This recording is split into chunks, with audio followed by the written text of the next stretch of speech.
Assalamu alaikum, Sheikh. Assalamu alaikum.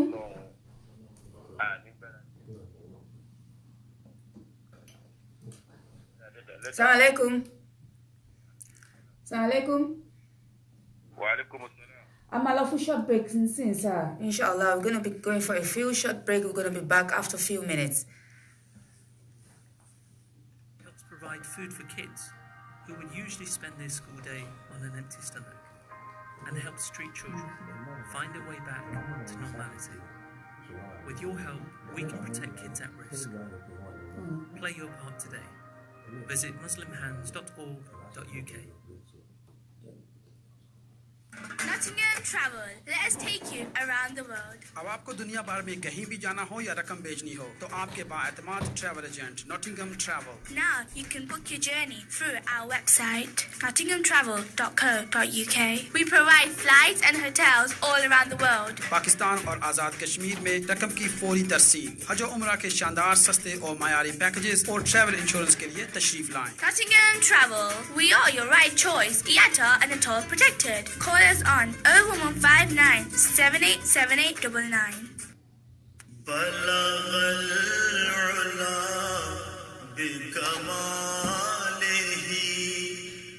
Shafiul मुज़नबीन रहमतुल्लिल आलमीन सरकार मदीना सल्लल्लाहु अलैहि व आलिहि वसल्लम का इरशाद पाक है कि जब नूरे हिदायत दिल में दाखिल हो जाता है तो दिल खुल जाता है. मैं भी आपकी जिंदगियों में हिदायत का नूर बिखेरने हाजिर होती हूँ हर जुमेरात को 4 से 5 बजे तक. सुनते रहिए प्रोग्राम नूरुल हुदा ज़ेबी तारीख के साथ. 107.6 FM across Nottingham. This is Radio Dawn. Assalamu alaikum wa rahmatullahi wa barakatuh. Welcome back to the second segment of our program, Jamali Hour. Inshallah, we're going to be continuing with the topic, the pious servant of Allah. Imam has been speaking to us regarding this topic, and he has been doing justice to it as well. He has made references to the Quran, Surah chapter 8, verses 4 to 8, as well as Surah Al-Asr as well. Àwọn bàbá wa ti ń bá wa sọ̀rọ̀ lórí àwọn tí wọ́n jẹ́ ẹni tó páyà Ọlọ́run, àwọn tí wọ́n bẹ̀rù Ọlọ́run, wọ́n dẹ̀ ti ń bá wa sọ̀rọ̀ púpọ̀ lórí ẹ̀. Wọ́n dẹ̀ fún wa láwọn verses sí Al-Quran, àyànká nínú Al-Quran, àwọn nǹkan tí Ọlọ́run sọ regarding àwọn tó bá bẹ̀rù Ọlọ́run. Wọ́n fún wa ní Surah 2 and 5 chapter 8 verses 4 to 8. Ẹni tó bá ní àsìkò kú yóò lọ bá wa Kaku Bali Digested. You can join us live on Facebook, and you can actually listen to us on Radio Dawn 107.6. Inshallah, we're going to be calling our Imam Mustafa Mufruddin, inshallah, to continue with the topic. Bismillah, Shaykh. MashaAllah. Quran chapter 8, verse 2 to 4. So, our new verse 2 mentions, إِنَّمَا الْمُؤْمِنُونَ الَّذِينَ إِذَا ذُكِرَ اللَّهُ وجلت قلوبهم وإذا تليت عليهم آياتهم زادتهم إيمانا وعلى ربهم يتوكلون وعلى ربهم يتوكلون ìròyìn ẹlẹ́kẹta tá a máa rí lára ẹni tó jẹ́ mùmínì lára ẹni tó jẹ́ olùbẹ̀rù Ọlọ́run lára ẹni tá a lè mọ̀ wípé tọ̀ ẹni tí ó jẹ́ tọ̀ Ọlọ́run ọba lélẹ́yìí وعلى ربهم يتوكلون kò ní gbọ́kànlé kankan àyàfọ́ Ọlọ́run ọba وعلى ربهم يتوكلون kò ní máa ro kankan yàtọ̀ fún Ọlọ́run ọba tó bá ti dúró tọ̀ Ọlọ́run ọba máa tó torí wípé gbogbo ẹni tó bá gbára tọ̀ Ọlọ́run ọba máa tó ẹni tó bá gbára ọmọ èdè ènìyàn nǹkan máa ń so ọ̀tọ̀ Ọlọ́run ọba ó ní nǹkan òfin sóhun afọ́jọ̀gbọ́n kan ó ní wallahu yaghdabu in tarakta su'aluhu wa bunayyu Adama hina yus'alu yaghdabu ó ní Ọlọ́run máa ń bínú tí yóò bá gbára lé Ọlọ́run máa ń bínú tí yóò bá béèrè nǹkan lọ́wọ́ ẹ̀ torí pé wa bunayyu Adama hina yus'alu yaghdabu ọmọ èdè ènìyàn ló máa ń bínú wípé èèyàn béèrè nǹkan lọ́wọ́ ní gbogbo gbà kò kan náà ó kò ṣàdúrà láàárọ̀ ó béèrè nǹkan lọ́wọ́ ẹ̀ kò kan náà ó kò ṣàdúrà lọ́sàn-án kò béèrè nǹkan lọ́wọ́ ẹ̀ kò kan náà kò béèrè nǹkan lọ́wọ́ Ọlọ́run ọba lálẹ́ even every time kó máa béèrè orí lọ́dọ̀ Ọlọ́run ọba ní nǹkan tá a fẹ́ lọ́dọ̀ yìí náà ni wípé wa ala rabbihim yatawakkalun láti lè máa gbára lọ́lọ́run yẹn ni wípé gbogbo ẹni tó bá ti ń gbára lọ́lọ́run tá a bá ti ròyìn lára èèyàn kan wípé ó máa ń fọkàn tí Ọlọ́run ó máa ń gbogbo àlámọ̀rí ẹ̀ ó máa ń fi ṣètò náà pẹ̀tọ̀ illa ma sha Allah àyàfi kọ́tọ́rùn bàbá ṣe tí nǹkan bá ṣẹlẹ̀ sí wa ká mọ̀ wípé la hawla wala quwwata illa billahi al-aliyyil azim ó já burú ni ó tún wá jẹ́ dáadáa náà nìkan pé lillahi lọ́sọ̀dọ̀ ọ̀rọ̀ ọba ló ti wá ara àwọn àpẹẹrẹ tá a máa rí láàrin ẹni tó jẹ́ kí ni o mùsùlùmí òdodo nìyẹn ẹni kẹrin bẹ̀ alladhina ní àyà kẹta bẹ̀ alladhina yuqimuna as-salata àti ẹni tó jẹ́ wípé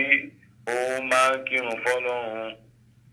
àní máa ròyìn àwọn tó jẹ́ olùgbọ́ Ọlọ́run bá gbọ́ àní máa ròyìn àwọn olùbẹ̀rù Ọlọ́run àní máa ròyìn àwọn olùjẹ́pẹ̀ Ọlọ́run kó má sí ìrun kíkí ń bẹ̀ torí pé ìrun kíkí yìí subhanallah Ànábì wa Muhammad sallam ó ní ẹni tó bá kírun ẹ̀ tó kì í dáadáa nílé ayé nígbà yìí ó kírun ẹ̀ ó pé pérépérépérépéré irú ẹni bẹ́ẹ̀ gbogbo ohun tó bá wulẹ̀ kó ṣe kí ni o kó ṣe lẹ́sẹ̀ wọ́n ó bá gbé fúyẹ́ kí ni o lákèámà torí pé irun tá a wí òun náà ni kọ́kọ́rọ́ àlìjánà irun yẹn ó dà gẹ́gẹ́ bí ìgbà tó yẹ pé ẹni ọmọ tó lọ sí skul ni bóyá ọmọ secondary school àbọ̀mọ̀ primary school ó wá ń ṣiṣẹ́ that is ó lọ sí skul kò wá sórúkọ ẹ̀ nínú rẹ́gísítà tí wọ́n á fi máa rẹ́gísítà orúkọ ẹ̀ pẹ̀tọ̀ lágbájá wá lé ní ó wá lọ́la ó wá lánàá irú ẹni bẹ́ẹ̀ ṣe mọ̀ kó tó bá di end of the time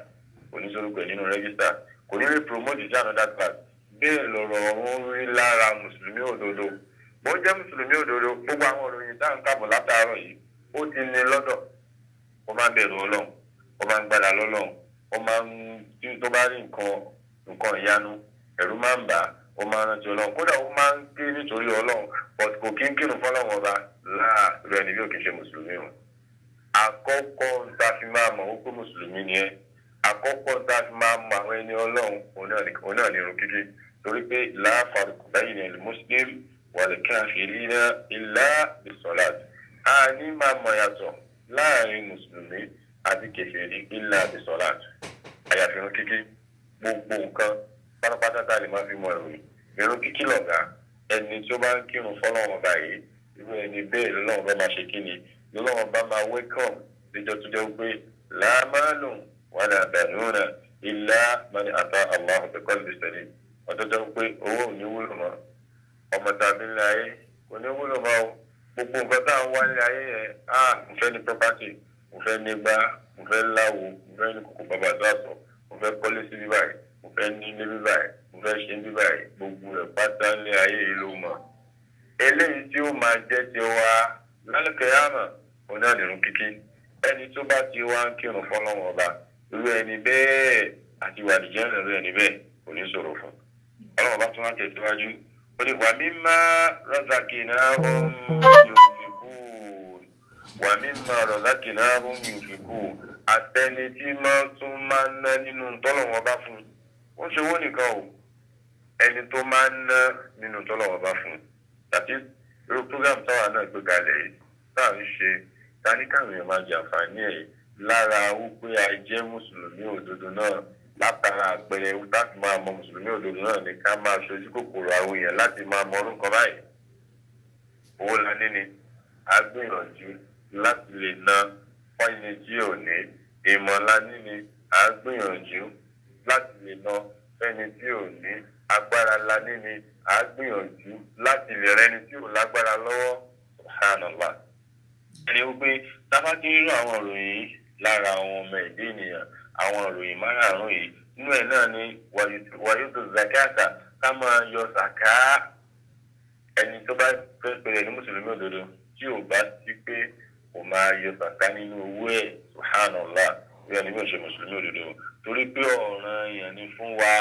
lórí wípé ká ṣe kí ni o, ká yọ zakat. Àdìsí Ànábì wa Muhammad sallallahu alayhi wa sallam ó ń jẹ́ kó yé wa wípé tọ̀, Ànábì wa Muhammad arákùnrin kan ó ní ani Umar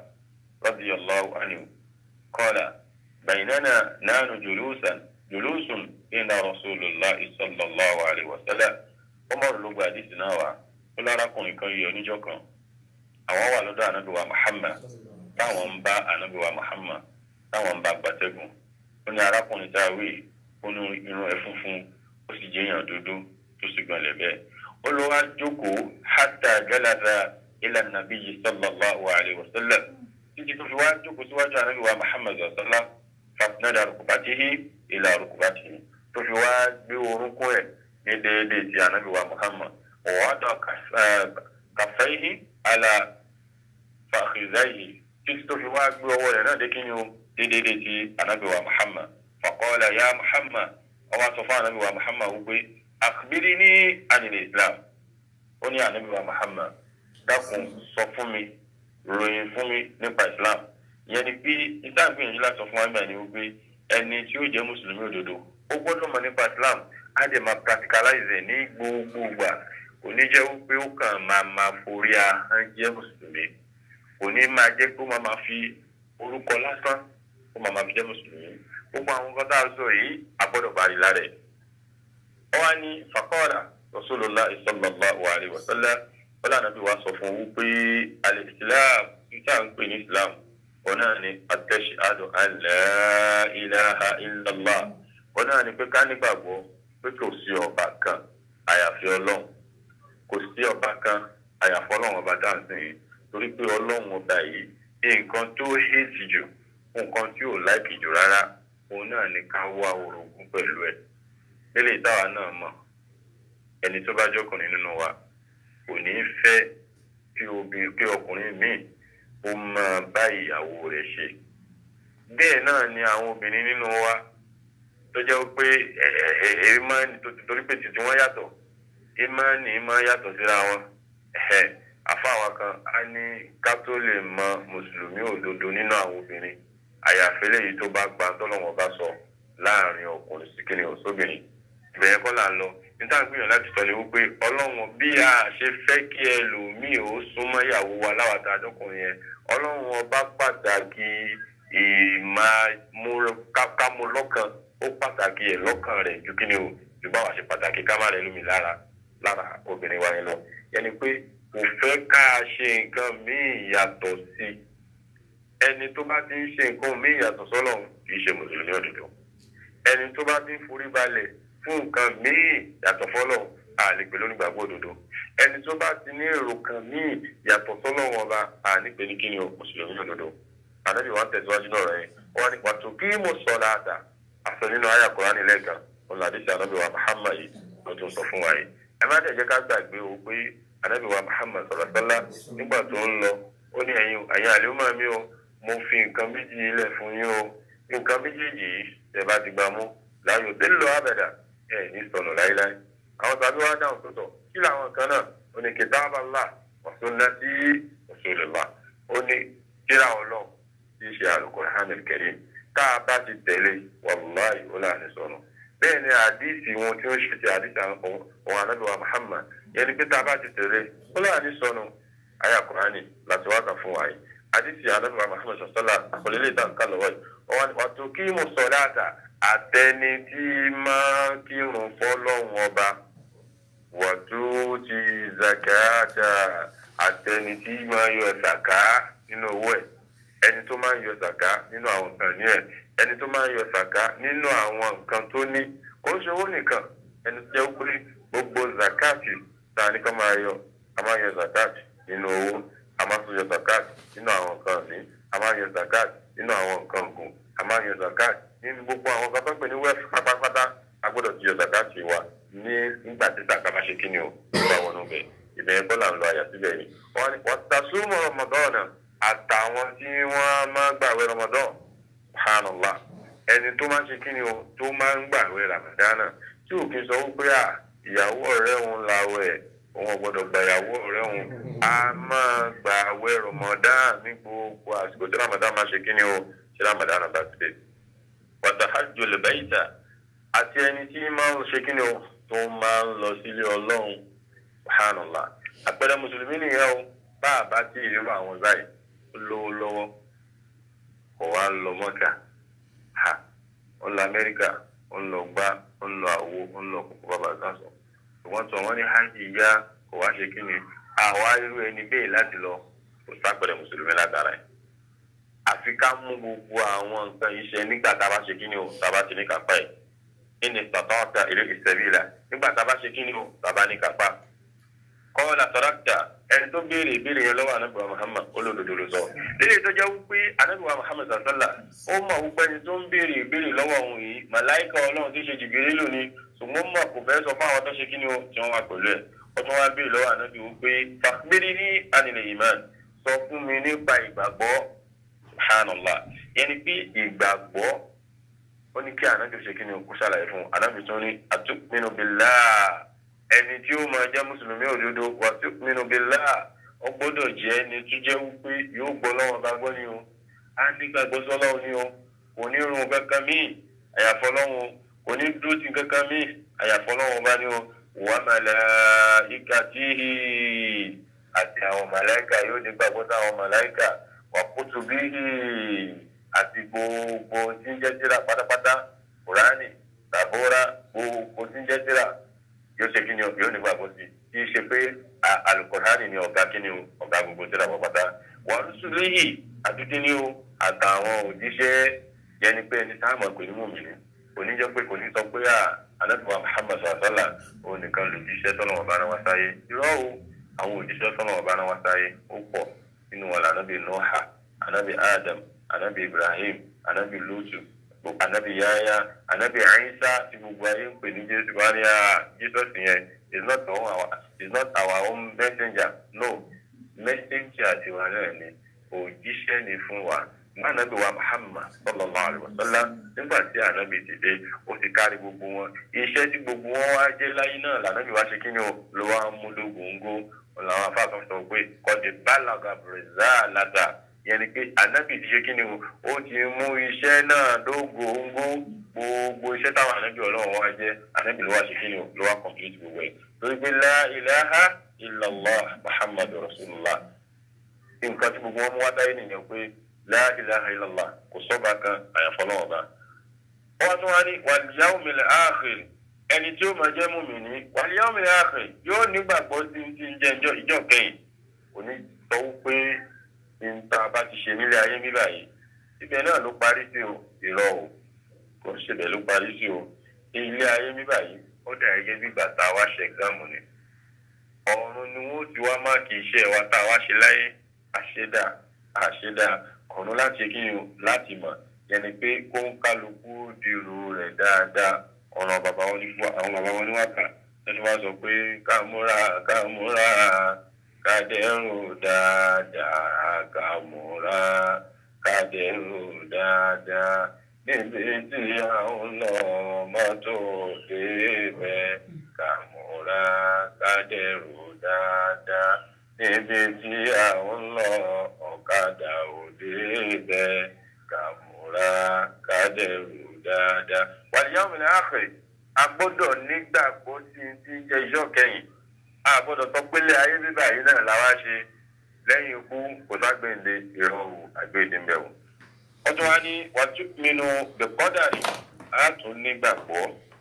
sí tí wọ́n ń pè ní kíni o àlìkádà yẹn ni pé kíni o tí wọ́n ń pè ní àlìkádà kí wọ́n ń pè ní kádàrà nítorí wọn bá ti kọ́ máa wá látòdì ọ̀run. fúgàmù tá à ń ṣe lọ́wọ́ yìí ọlọ́run ti kádàrà wípé a ṣe lásìkò báyìí ó ti pọ́ tipẹ́ kì í ṣe ìsìn bí ó ṣe wá mú kádàrà yẹn ṣe ọwọ́ náà bá ní ẹ̀kọ́ sí ọwọ́ ni khairihi wa sharrihi dáadáa ni o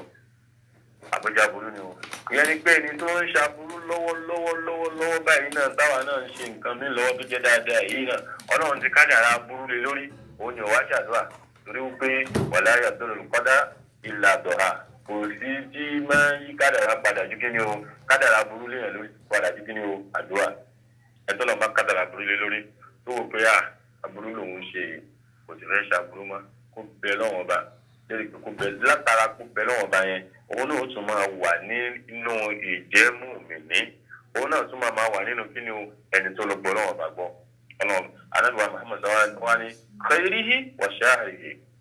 ìbáàjẹ́ dáadáa ni o ìbáàjẹ́ àbúrú kọ́lá sọ̀dákìtà ẹni tí ń béèrè yẹn lọ́wọ́ ànábì ó tún ní wà nígbà Muhammad òdodo rẹ̀ sọ ó tún ní kọ́lá fàkúbírù ní àdìlẹ̀ sáà ó tún wá béèrè lọ́wọ́ ànábì Muhammad sọ̀rọ̀ pé sọ fún mi nípa tí wọ́n pè ní kíni o dáadáa kọ́lá ànábì ní àtàbùdùláà ka'annaka tarahu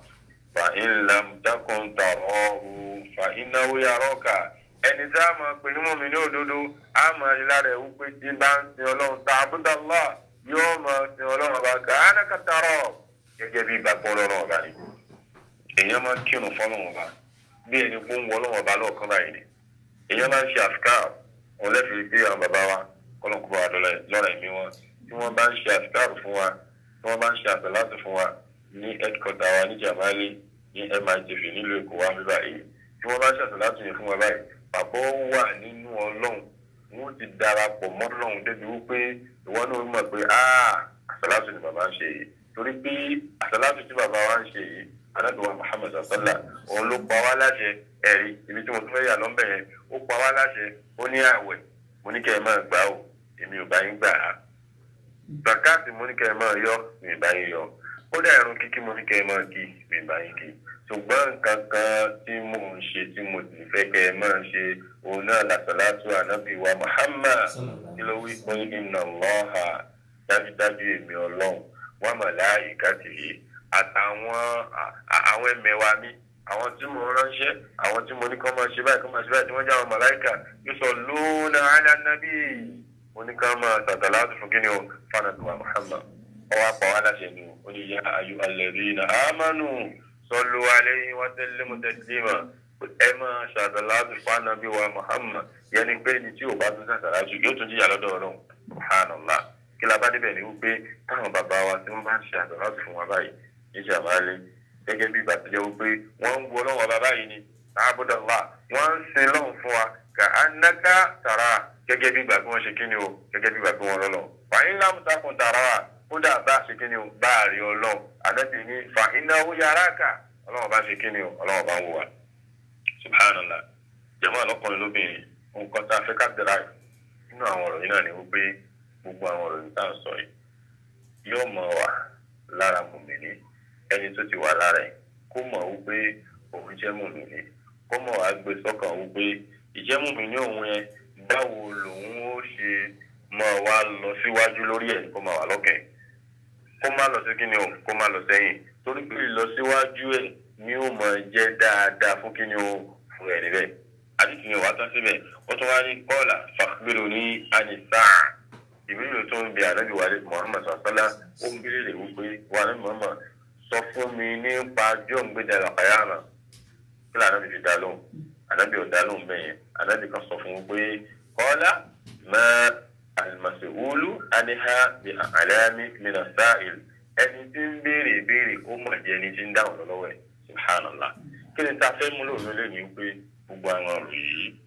yóò máa wà lára mùsùlùmí òdodo a máa rí lára mùsùlùmí òdodo bàbá tí wàá rí lára mùsùlùmí òdodo wọn láti máa mọ̀ wípé olùgbàgbọ́ òdodo lélẹ́yìí o mùsùlùmí lélẹ́yìí o ẹ jẹ́ àpàdà sínú àyá Kùránì tí adúmọ̀lẹ́ kan Quran chapter 8 verse 3 ọlọ́run bá wa ń sọ ń bẹ̀ wípé ulaika humul mu'minuna haqqan lahum darajatun 'inda rabbihim wa maghfiratun wa rizqun karim ọlọ́run bá ní ulaika ẹni gbogbo àwọn tí a ti ń ròyìn látàárọ̀ yìí ẹni tó ń kírun ẹni tó ń yọ zàká ẹni tó rántí Ọlọ́run ẹni tó hùwà dáadáa ẹni tó ṣe dáadáa ẹni tó gbọ́ Ọlọ́run bá gbọ́ Ọlọ́run bá ulaika gbogbo wọn pátá humul mu'minuna haqqan àwọn olùbẹ̀rù Ọlọ́run ọba lódodo àwọn ni mùmínì òdodo àwọn lẹni tá a lè máa sọ pé mùmínì òdodo lélẹ́yìí àwọn làwọn tá a lè sọ pé àtàwọn sọ pé yá ayọ́ alladhina amanu àwọn tí wọ́n máa dáhùn nìyẹn torí pé yá ayọ́ alladhina tá a máa dáhùn yẹn subhanallah ọ̀rọ̀ pọ̀ bẹ́ẹ̀ o yá ayọ́ alladhina amanu mo pè yín onígbàgbé ìtumọ̀ rẹ̀ mo pè yín ọmọ ẹ̀dẹ́ ènìyàn ẹ̀yin tẹ́ mọ́ náà bá lódodo tọ́lọ́n bá fẹ́ bá ẹni tó jẹ́ pé afọ́nú fọ́ra ni tó bá fẹ́ bá sọ̀rọ̀ á ní yá ayọ́ àdínáṣù ẹ̀yin tó jẹ́ pé ẹ má gbàgbé tó ṣẹlẹ̀ sí yín lánàá subhanallah tó bá fẹ́ bá àwọn òjíṣẹ́ Ọlọ́run bá sọ̀rọ̀ á ní yá ayọ́ ànàbíyù èmi òjíṣẹ́ mi mo pè é ṣùgbọ́n alladhina amanu àwọn tí wọ́n gbọ́ lọ́wọ́ bá gbọ́ kọ́nà kó kàwé ní kọ̀ọ̀kan wọn náà mọ̀ ní wọn àwọn tó gbọ́ lọ́wọ́ bá gbọ́ yẹn wọ́n ní humul mu'minuna haqqan àwọn tá a ti ń kà látàárọ̀ yìí o àwọn olùgbọ́ lọ́wọ́ bá gbọ́ lódodo làwọn ó ní bẹ fún wọn o àti ẹ̀sán tá a máa fẹ́ nìkọ̀ọ̀kan wọn darajatun 'inda rabbihim lọ́dọ̀ Ọlọ́run bá wọn maghfiratun àkọ́kọ́ ni wípé Ọlọ́run bó forí jiyàn olùmọ̀lẹ̀ foríjìyàn lé ayé wallahi tallahi billahi la ilaha wa èèyàn ti yọ Ọlọ́run ọba ìyọnu Ọlọ́run ọba nìyẹn orúkọ ní inna Allaha ghafurun rahim èmi Ọlọ́run ọba mo máa ń foríjìyàn tí má ti wá foríjìyàn tán ní ìwà ní fílẹ̀ o rahim pàtó akẹ́ yẹn ni pé ẹni tọ́lọ́ ọba bá foríjì ọ̀rọ̀ ti kù ṣe warizqun karimu àtúnwá rọ̀ lọ́ọ̀ tó pọ̀ àárọ̀ lọ́rọ̀ alápọ̀lé àárọ̀ lọ́rọ̀ ìdùnnú àárọ̀ lọ́rọ̀ àlìjọ́nà ilé ayé ẹ̀ bíbá ìkòrí ṣe kí ni o kò ní jẹ́ nira fún jẹ́mà mùsùlùmí lọ́kùnrin lóbìnrin tí ẹ̀ ń bọ̀ wá ẹni tí ó jẹ́ mùsùlùmí òdodo ara àwọn nǹkan tí a ṣe kí ni o tá a fi máa mọ̀ wọ́n nìyẹn bàbá wa mọ̀ wọ́n á mọ̀ pé òkè o àjáwa náà ṣáà tiẹ̀ wá wà nínú ẹni tí ń jẹ́ mùsùlùmí òdodo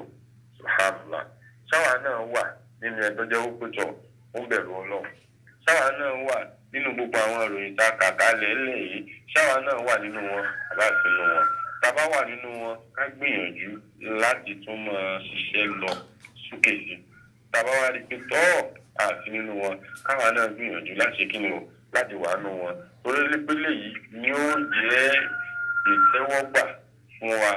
láyé àtàkè àrùn láfikún bẹ́ẹ̀ àwọn àpẹẹrẹ míì láti fi máa mọ̀ pé tọ̀ olùgbàgbọ́ òdodo lélẹ̀ pé ẹni yìí onígbàgbọ́ òdodo ni o ìròyìn tí ń bẹ lára rẹ̀ ọlọ́run bá ní innal ladina tábàlọ́wọ́ inú suratul Quran chapter 41 suratul Fussilat verse 30 ń bẹ ọlọ́run bá ní innal ladina qalu rabbuna Allahu summa istaqamu tatanazzalu alayhimul malaika alla takhafu wala tahzanu fa'abshiru bil jannati allati kuntum tu'adun. Subhanallah. Èrè àyà Kùránì ní Suratul Fussilat Quran chapter 41 ọlọ́run bá ti bá wa sọ̀rọ̀ yìí ó ní dájúdájú àwọn tá a máa mọ̀ tó jẹ́ wípé Rabbuna Allahu tí wọ́n ṣètò ọlọ́run ọba summa istaqamu ìyẹn ni pé àwọn tí wọ́n ń pọ̀ ọlọ́run ọba summa istaqamu wọ́n tún wá ṣe kí ni o wọ́n tún wá dúró. Subhanallah. Ibi tọ́rọ̀ wà gangan nìyẹn o ó ní wọ́n tún wá ṣe kí ni o wọ́n tún wá dúró tọ́lọ́run ọba. Àpèjúwe àwọn tán dúró yìí tá a bá lọ wò ó wọ́n ṣàgé bí ẹni tó ní mọ́nì ni o tí mọ́nì ẹ̀ dúró déédéé tí mọ́nì ẹ̀ tó wá dúró déédéé yìí àwa fi wí àpáta kan àpáta tá a wí yìí ó tóbi púpọ̀ àpáta yìí tóbi wọ́n ní tí àpáta yẹn bá tóbi tí ọyẹ́ tó bá fẹ́ lu àpáta ǹjẹ́ á lè mọ̀ pé nǹkan kan kọlu àpáta yẹn á lè mọ̀ pé nǹkan kan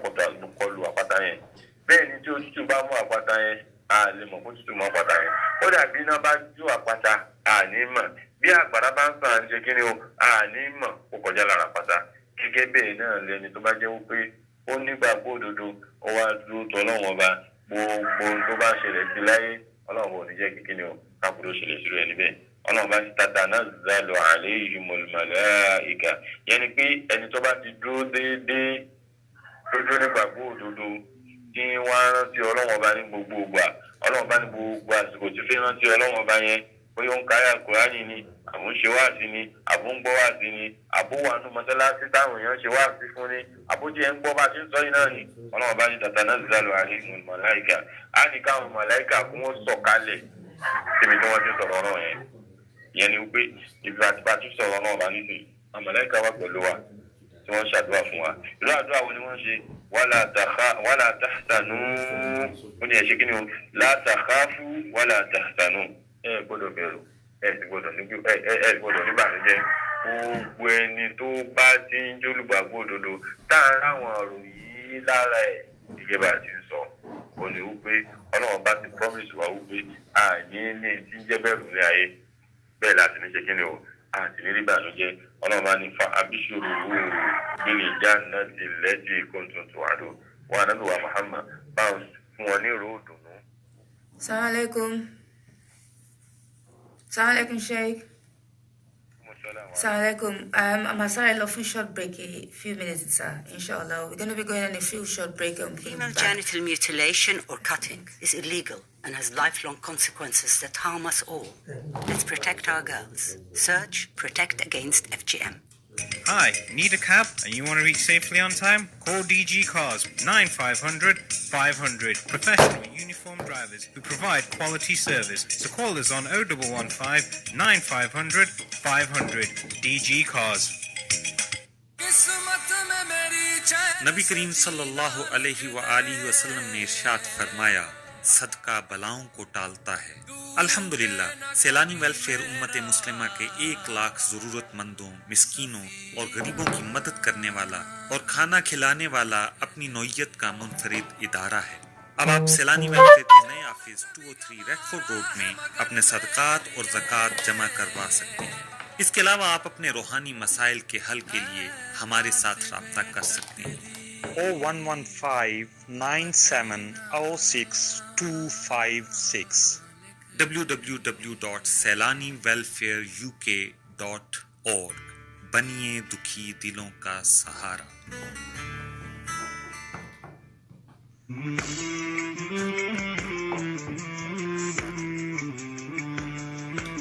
अस्सलाम वालेकुम वरहमतुल्लाहि वबरकातुहू। आपका मेज़बान मोहम्मद सादत खान प्रोग्राम मीनार-ए नूर हर पीर के रोज 2 बजे से 4 बजे तक पेश किया जाएगा। सुनना न भूलिए, सिर्फ रेडियो डॉन 107.6 FM पर।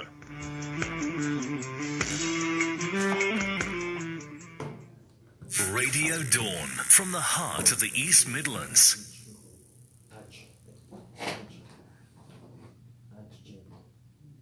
At every Sunday, 12 p.m. for Asalatu and Arabic classes for children at Karimia Institute, 141 to 140.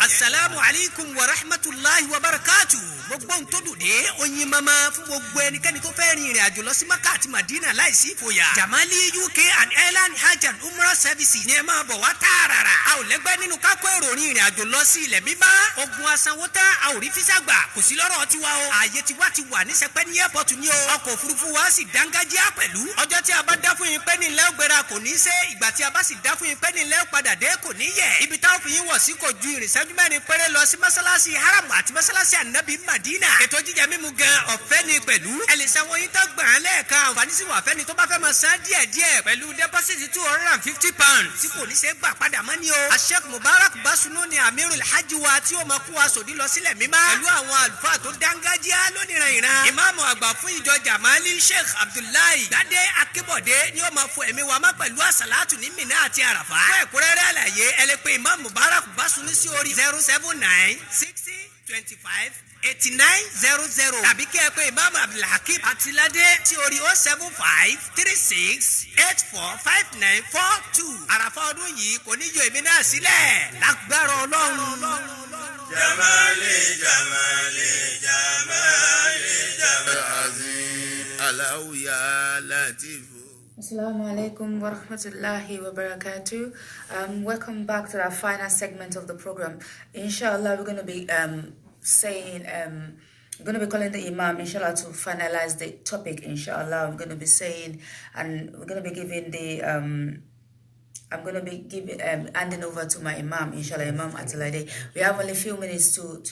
round up the program, 15 minutes to round up the program. So we're going to be giving our Imam like 5 minutes to round up his topic, and then we're going to be doing our own advice, inshallah, 15. Bismillah, Imam. MashaAllah, alhamdulillah. So inshallah, gẹ́gẹ́ bí ọ̀rọ̀ tí a máa bọ̀ inshallah, kí Ọlọ́run kó wọlé ọba àríkẹ́ọ́lá kí ó jẹ́ kí a bá níbi tí ó lérè. The last not delay lórí àwọn tọ́pìkì wa yẹn.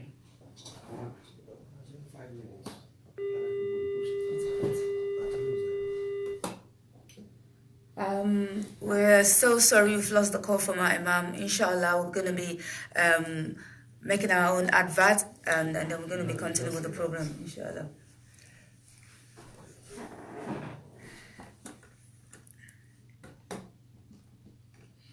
Nǹkan tí àwọn bàbá wa ń bá wa sọ láti àárọ̀ ni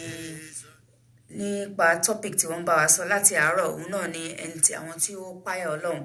Nǹkan tí wọ́n bá wa sọ náà ni pé ẹni tó bá páyà Ọlọ́run ó ní àwọn àmì tí kéèyàn máa rí lára àwọn tó bá bẹ̀rù Ọlọ́run.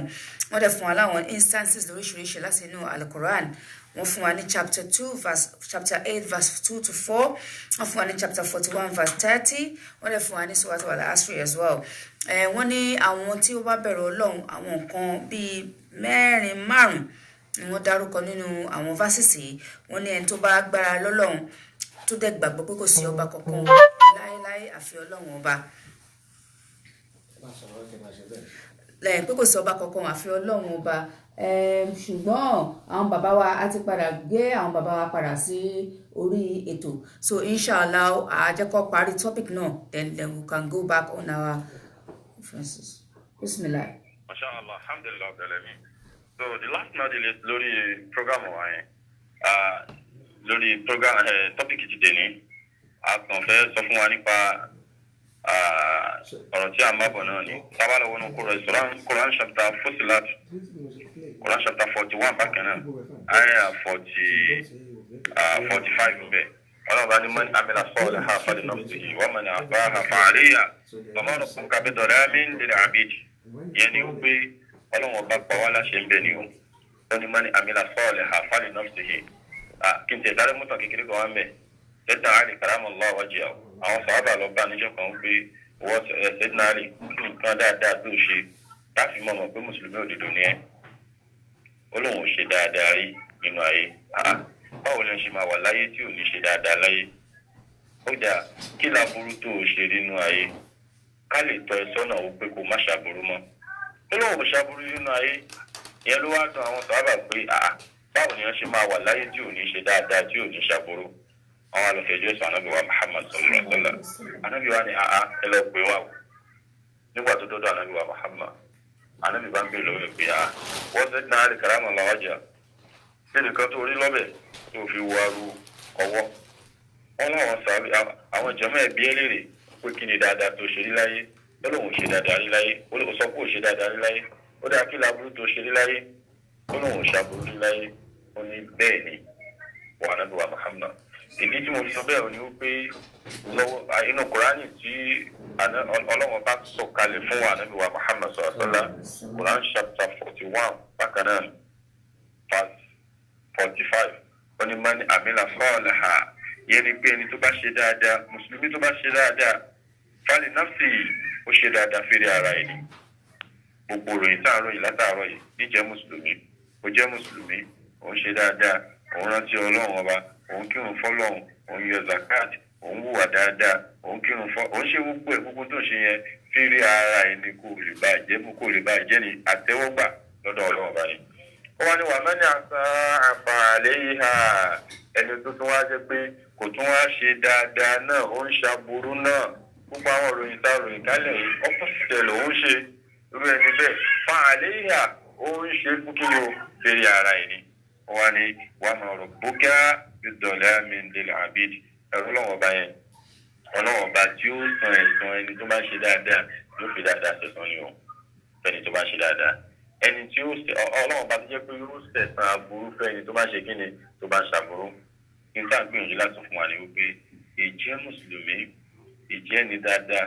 ìjẹ́ ni àpẹẹrẹ táfi máa dá mùsùlùmí mọ̀ fèrè ara wa náà ni ká máa ṣe kí ni o ká máa ṣe gbogbo àwọn nǹkan tá a kà sílẹ̀ lẹ́yìn kọ́lọ́n kó wọlé ànábì wa Muhammad sallallahu alaihi wasallam kó má ṣàì tẹ́wọ́ gba dáadáa fẹ́ni kọ̀ọ̀kan wa gbogbo dáadáa tá à ń ṣe pátá kọ́lọ́n kó má ṣàì tẹ́wọ́ gbà lọ́wọ́ wa la hawla wala quwwata illa billahi al-aliyyil azim lẹ́ẹ̀kan sí àfilẹ́ ìrántí bàbá wa fadilatu Sheikh Gbadé Blessing Akínbọ̀dé ìjọ Jamali tí ọlọ́run bá ti ọwọ́ wọn dá sílẹ̀ ọlọ́run àfọlọ́ ọlọ́run àfìgbẹ́ náà fún bàbá ọlọ́run má jẹ́ kí bàbá kí wọ́n máa padà sí aburú wọ́n jẹ́ jẹ́ kán kábàámọ̀ pé kí ni mo ṣe léyìí fún láyé àtàrí kìíyàmọ̀ ọlọ́run kó wa wọ láàánú ẹ̀ ìjọ Jamali wa yìí náà òkè ní kọ́lọ̀ má ṣe jẹ́ ká máa lọ wálẹ̀ láéláé bàbá wa tí wọ́n jẹ́ olórí wa ọlọ́run àfọlá ọlọ́run àfìgbẹ́ náà fún wọn àlàáfíà ara ìfọ̀kànbalẹ̀ ẹ̀mí gígùn tí ò ní báyà tán tí ò ní bá òṣì tán ọlọ́mọṣẹ́ bá wa sọ̀rọ̀ fún wọn ọ̀là bisimilayi lè ilà fìlà kàdíjà fún bisimilahi rahman rahim lè ilà fi wáyé lè ilà fi kúrò ilà tàṣítà ìwọ̀sọ́yì فليعبدوا رب هذا البيت الذي أطعمهم من جوع وآمنهم من خوف لقد جاءكم رسول من أنفسكم عزيز عليه ما عنيتم حريص عليكم بالمؤمنين رؤوف رحيم فإن تولوا فقل حسبي الله لا إله إلا هو عليه توكلت وهو رب العرش العظيم فالسلام عليكم ورحمة الله وبركاته. Assalamu alaikum wa rahmatullahi wa barakatuh. Adúpẹ́ púpọ̀ fún àwọn bàbá wa tí wọ́n ti ń bá a sọ̀rọ̀ látàtàárọ̀. Àwọn náà ni àfáà Fadilatu Sheikh Marufudeen Mustapha Marufudeen láti Jamali headquarter tí ó wà ní Aláùsá. Ọlọ́run dákun kó jẹ́ àrí àwọn bàbá wa pẹ́. Fún àǹfààní àwọn tí wọ́n bá fẹ́ béèrè ìbéèrè lọ́wọ́ àwọn bàbá wa kó tó di pé wọ́n kúrò ní orí ẹ̀rọ nọ́mbà tí ẹ máa wá sí láti tẹ̀ sórí Facebook wa ìyẹn náà ni 115 tó bá jẹ́ para Nottingham ni á jẹ́ 115 8411800 èyí tẹ́ bá ń pè láti òkè òkun plus 44 115 8411800 ní nọ́mbà tí ẹ máa pè sí plus 44 115 8411 800 òun nọ́mbà tẹ́ máa pè sí fún ẹ̀yin tẹ́ bá ń pè látòkè òkun ìwọ́n tẹ́ bá ń pè láàrin inú UK ń bí nọ́mbà tẹ́ máa pè sí náà ní 0115-8411-800 inshallah kí gbogbo àti a bá fẹ́ béèrè kan àbí kejì lọ́wọ́ àwọn bàbá wa ẹ jẹ́ kí a ní àǹfààní láti lè béèrè ìbéèrè náà ní agbára lọ́wọ́ Ọlọ́run gbogbo àwa tí a bá jẹ́ mẹ́mbà Ìkọ̀tún àbí tí a wà ní agbègbè Ìkọ̀tún area ẹ jẹ́ kí a tètè lọ sí college bus stop ní Ìkọ̀tún ẹ gbé kẹ̀kẹ́ napep lọ sí second junction off Governors Road ní Ìkọ̀tún kí a tètè lọ darapọ̀ mọ́ bàbá wa Fadilatu Sheikh Ibrahim ọmọ Ìkírun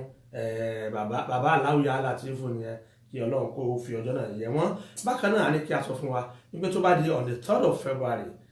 àwọn Jama'atu Halillahi Ìkòròdú branch lábẹ́ àsíá bàbá wa Fadilatu Sheikh Sulaiman Habila Ọmọẹkùn àwọn yóò ṣe Maulid Nabi àti first year anniversary wọn eléyìí tí ó máa wáyé ní àtàgò 10 àárọ̀ ní Fema Yard along Ishagamu Road beside Nipco filling station ní Sabo ní agbára lọ́wọ́ Ọlọ́run a tún ní kí a sọ fún wa pé ìjọ Jama'atu Halillahi ti UK and Ireland á bẹ̀rẹ̀ sí ní kó èrò lọ sí Umrah àti Mecca nínú ọdún tá a wà yìí àkọ́kọ́ tí a kọ́kọ́ ṣe nínú rẹ̀ gbogbo ètò láti ṣe tó ti wà ní pẹrẹu gbogbo àjẹ àmú gbogbo ẹ̀ ló ti wà ní sẹpẹ́ nígbà tí gbogbo ètò ìrìnnà ọkọ̀ wa àti bá ṣe gba visa ni gbogbo táńjẹ́rù súùmù ni àwọn royalty tásán pátápátá gbogbo ẹ̀ ni a ṣètò fún yín gbogbo oúnjẹ tí ẹ fẹ́ jẹ oúnjẹ Nàìjíríà gbogbo ẹ̀ ni ó wà ní àǹfààní fún wa nígbà tí a sì ṣètò hòtẹ́ẹ̀lì yín sí ìrìn ìṣẹ́jú 4 láti Madina sí mọ́ṣáláṣí Ànábì bákan náà ìrìn ìṣẹ́jú 4 sí 5 ni ẹ fi rìn láti ibi tí a bá gbé yín sí lọ sí Haram ní Mecca inshallah ìyẹn ètò ìpele 2 la ṣe platinum láti kálẹ̀ yẹn ti gold rẹ̀ ìṣẹ́jú 4 sí 5 náà ni 5-star hotel ni láti Madina sí mọ́ṣáláṣí Ànábì ṣùgbọ́n tó bá dé Mecca ìrìn ìṣẹ́jú 15 ìyẹn 4-star hotel láàfún yín ní Mecca láti lọ sí ibẹ̀ ó ló jẹ́ kí ìyàtọ̀ ó wà nínú owó tí ẹ san ntẹ́yẹ̀ bá fẹ́ òun náà ni yóò béèrè fún ìwọ tó bá fẹ́ split AC ìwọ tó bá fẹ́ dárí AC nígbà tí ẹ bá ti inú owó tí ó bá san náà ni yóò ṣàlàyé tí o bá fẹ́ ṣùgbọ́n gbogbo ìtọ́jú tó péye bákan náà ni ó ṣe jẹ́ ẹ pè wá sórí ẹ̀rọ ìbánisọ̀rọ̀ wa ẹ wo àwọn posters àti flyers wa káàkiri gbogbo orí Facebook Jamali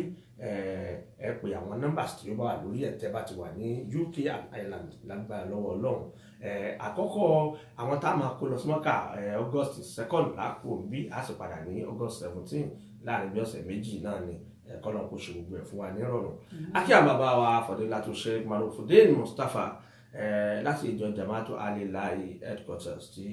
ó wà ní Èkó fún ọ̀rọ̀ olówó iyebíye tí wọ́n ti ń bá wa sọ látàtàárọ̀ lórí ta ni olùgbàgbọ́ òdodo ta ni olùsìn Ọlọ́run dáadáa ta ni olùbẹ̀rù Ọlọ́run dèrè ta ni olùpáyọ̀ Ọlọ́run dáadáa wọ́n dẹ̀ bá wa sọ̀rọ̀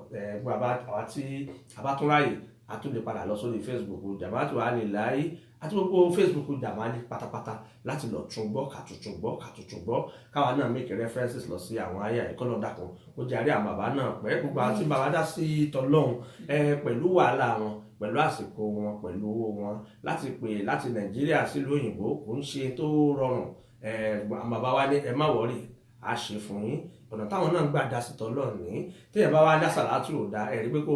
kó lọ ṣẹ́ẹ̀kì yàrá káyé rẹ̀ inú àsàlátù láǹfààní tá à ń sọ ìlú ti ń jáde ọlá apẹ́yẹn ṣàṣàlátù láti gbé ètò tá a gbé kalẹ̀ tá a tuntun ń kọ́ra wa lẹ́sìn nínú ọlá apá ń ṣàṣàlátù nínú àwọn bàbá wa tí wọ́n jẹ́ àwọn àfáà náà tó mówó jáde láti àpò ara wọn láti ra calling card láti Nàìjíríà tí wọ́n fi ń bá wa sọ̀rọ̀ tí ó jẹ́ ọ̀rọ̀ oníyebíye tí ó máa ṣe wá láǹfààní lórí gbogbo tí ń da ọkàn wa láàmú ẹ̀ríta gbọ́ tí tẹ́lẹ̀ ní tálàyé òkun tó abẹ́lẹ̀ tí àgbọ́rí tọ́tẹ̀ tó ń sọ fún wa abẹ́lẹ̀ tó tún fi rán wa létí kọ́lọ̀ dákun kó bá a ṣe àlékún àrísìkí fún àwọn bàbá wa kọ́lọ̀ kó bá a ṣe àlékún ìmọ̀ fún àwọn bàbá wa kọ́lọ̀ kó bá a ṣe àlékún ọgbọ́n àti òye fún àwọn bàbá wa akí àwọn bàbá wa Fadilatu Sheikh Maulana Gbádégẹṣin Akínbọ̀dé bàbá wa náà wọ́n ṣe ọjọ́ bí wọn ní ìjẹta wọn tó lé ọdún kan náà ní ọjọ́ ọdún wọn atọrọ àlékún ẹ̀mí gígùn àti àlàáfíà tó pọ̀ kọ́lọ̀ kó dàkú bá fún bàbá wa Akínbọ̀dé ìkẹ́ àtọ́là tó pé o àlàáfíà lọ́pọ̀lọpọ̀ ìkẹ́ àtọ́là tó pé o àlàáfíà lọ́pọ̀lọpọ̀ kó má bá bùdù láàyè Akínbọ̀dé ọ̀gá wa dáadáa ìkẹ́ àtọ́là tó pé àlàáfíà lọ́pọ̀lọpọ̀ ìkẹ́ àtọ́là tó pé àlàáfíà lọ́pọ̀lọpọ̀ kó má bá bùdù láàyè Akínbọ̀dé ọ̀gá wa dáadáa gbogbo ẹ̀yin tí olólùfẹ́ wa pátápátá tí ẹ̀ ń gbé ètò yìí ẹ bá ṣe bísímìláì kan lílá áfíríkà làkàjákù kan kọlọmù ládẹ ẹ̀rọ bá bàbá wa wọn látúnṣe ìpọn lánà Gbádégẹṣin Akínbọ̀dé bísímìláì rahman rahim lílá fi Quraysh lílá fi yumulata shita iwasayf falyabudu rabba hadha albayt alladhi at'amahum min ju'in wa amanahum min khawf لقد جاءكم رسول من أنفسكم عزيز عليه ما عنتم حريص عليكم بالمؤمنين رؤوف رحيم فإن تولوا فقل حسبي الله لا إله إلا هو عليه توكلت وهو رب العرش العظيم àmín àmín àmín ya Allah gbogbo ìjọ Jamali pátápátá gbogbo branches wa pátápátá ní a ṣe àkànṣe àdúrà ní ọ̀la ọjọ́ Sunday yìí fún àwọn bàbá wa Fọdílátù Sheikh Gbádégẹṣin Akínbọ̀dé ọlọ́jàrí wọn pẹ́ àbá náà wọ́n wúlò fẹ́ sìn gbogbo ẹ tó bá ń lọ sí Jamali headquarter yóò jẹ́rìí sí pé kò sí Sunday kan tí wọ́n ń parí odidi alukurani ní Jamali headquarter tó bá jẹ́ torí alukurani odidi tó ti ń parí gan ṣé ò tó yẹn sàṣàlátù ni lẹ́yìn bá wà lé làkàyè òun ó yí sẹ́yìn ó ní wọ́n ní ká má sàṣàlátù mọ́ wọ́n ní ká máa ṣe kínní kan kò sẹ́ẹ̀rì pé ká ń ṣàṣàlátù kò sẹ́ẹ̀rì kéèyàn jókòó sí lọ́hùn kò sẹ́ẹ̀rì pé kéèyàn ṣàṣàlátù fánábì kò sẹ́ẹ̀rì pé kéèyàn jókòó ní jámù kó bẹ̀rẹ̀ nǹkan lọ́wọ́ ńgbà tá a lọ́hùn sọ pé kéèyàn ṣe nǹkan ní jàmá gan àlìjàmá rahama kéèyàn ṣe nǹkan ní jàmá ó jẹ́ nǹkan ìkẹ́ àti ìgẹ̀ fún yàn ju kéèyàn dá ṣe lẹ́yìn ọkàn lọ jàmá yẹn náà lè fẹ̀rẹ̀ nù lé olùkóyàwó àtọmọ ẹ̀ náà jọ jàmá náà ni ṣùgbọ́n ṣé wọ́n tó tiẹ̀ fóyìnbó òyìnbó ló fẹ́ lu òyìnbó tó fẹ́ gan òdi mùsùlùmí gbọ́dọ̀ jáde ṣàṣàlátù tẹ wá kọ̀ mí sàwọn èèyàn pé kọ́ máa ṣàṣàlátù ẹ̀yẹ kó chẹ́ẹ̀kì làkàyè yẹn ni kọ́ lọ kó dákun gbogbo ẹ̀ tí ó ṣì wá lọ́nà Ọlọ́run kó dákun kó má gbé bá wọ Ọlọ́run tó bá ti ń di òpin ayé oríṣiríṣi nǹkan ni ó máa wá oríṣiríṣi àfáà ni ó máa jáde oríṣiríṣi àfáà èké ni ó máa jáde oríṣiríṣi àfáà arọ́ ni ó máa jáde wọ́n á máa ṣe àwọn èèyàn lọ́nà wọ́n á máa pa àwọn èèyàn pé ọ̀dọ̀ tàwọn ló dáa jù ibi báyìí ni ẹ wá báyìí ni ẹ wá gbogbo wa ẹ jẹ́ ká wà careful pẹ̀lú àwọn tí a máa wò lórí Facebook àwọn tí ó máa ṣì wá lọ́nà gbogbo ẹ tí ó ní àtàpá wọn ní àwọn kan ní kò sẹ́ẹ̀rì fún pé ká dọ̀bálẹ̀ fún àwọn òbí tó bí wa kò sẹ́ẹ̀rì fún ká dọ̀bálẹ̀ fún àwọn tó jù wá lọ ní pé làákàyè ń tọ̀hún kọ́lọ̀ kọ́ bá ṣàánú wọn ni nígbà jẹ́ pé oríkèéríkèé ọ̀nà mẹ́jọ ni ó jẹ́ pé ṣùrùtù pé téèyàn bá ń kírun tó o bá ti kírun kó kọ́va oríkèé mẹ́jọ yìí nígbà tó bá ṣe sùjúd ìrun ẹ̀ ò pé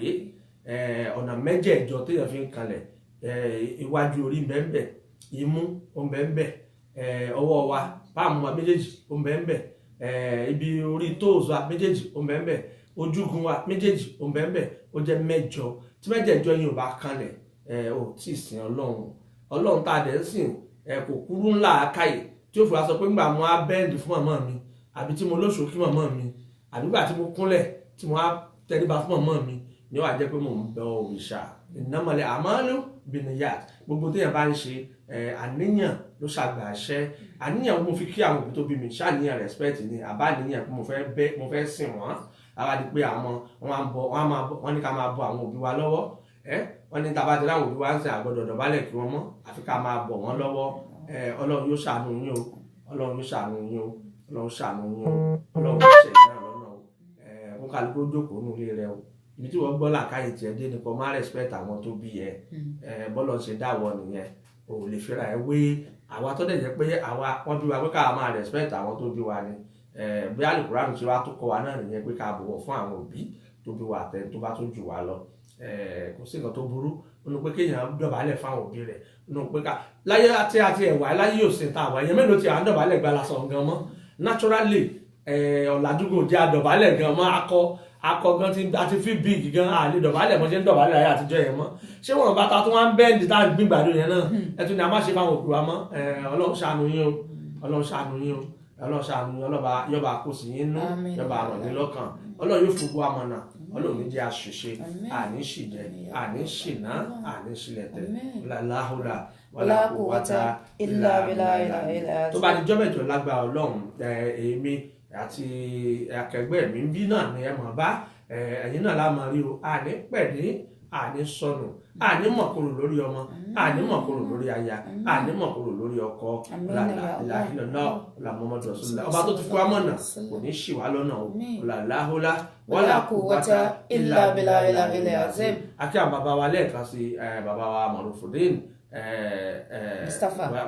Mustapha Marufudeen láti Jamali headquarter wọn kú àtótónu látàtàárọ̀ gbogbo tí mi àti tí ò mínú kan ní ọlọ́mọ náwó bànújẹ́ síbẹ̀ làlàhìlọ́lá wala al-akhiratu khayrun laka minal ula wala al-akhiratu khayrun laka minal ula wala al-akhiratu khayrun laka minal ula wala hawla wala quwwata illa billahi azim. tó bá jọ́ mẹ́jọ èmi ti ètò tó Alhaji Abdulhakeem Àtìládé àti Fadilatu Smith.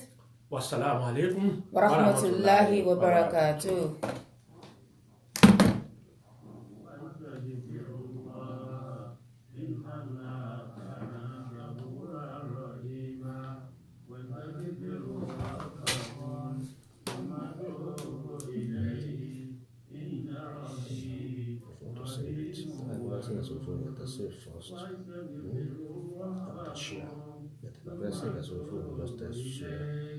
إن ربي